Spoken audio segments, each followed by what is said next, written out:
Hi, how are you guys doing today? My name is James Harder, and I'm really excited to be here today. The 9th District is really personal for me.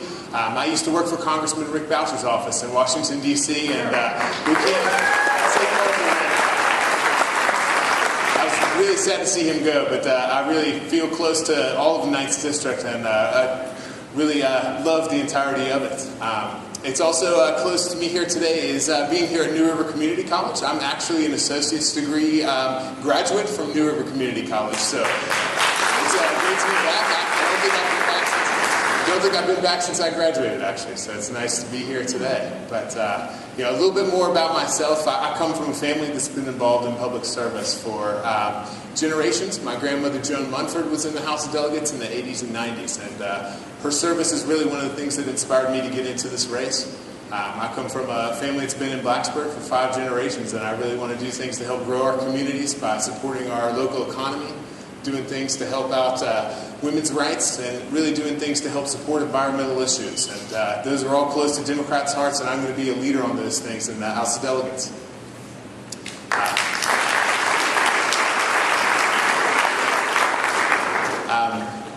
I'm going to take a little bit of time here today, too, to talk about my opponent.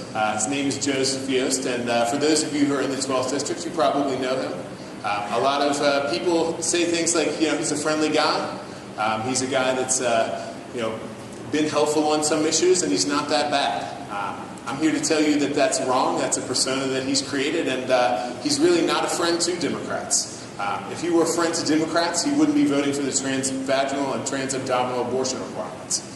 If he were a friend to Democrats, he wouldn't be voting to lower the quality of our water in Virginia.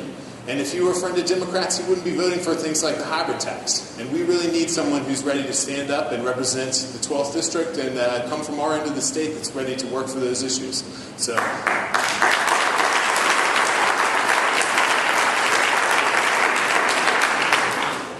I'm going to finish up just by telling you guys how you can help me out. I've put a lot of shoe leather into the 12th District here in the summer.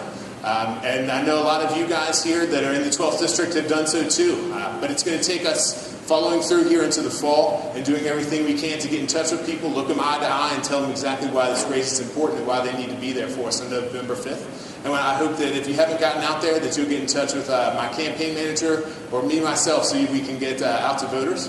And then lastly, this race is one of the top 3 most competitive in the state this year. So we really need to have your guys' checks too. It's important that we do well fundraising so we can get in touch with people in their mailboxes, putting yard signs out into their yards and doing everything we can to get our message out. So we'd love to have your support. And thank you so much to Isaac Sarver for putting this thing together. We're really having a great time today. And thank you so much.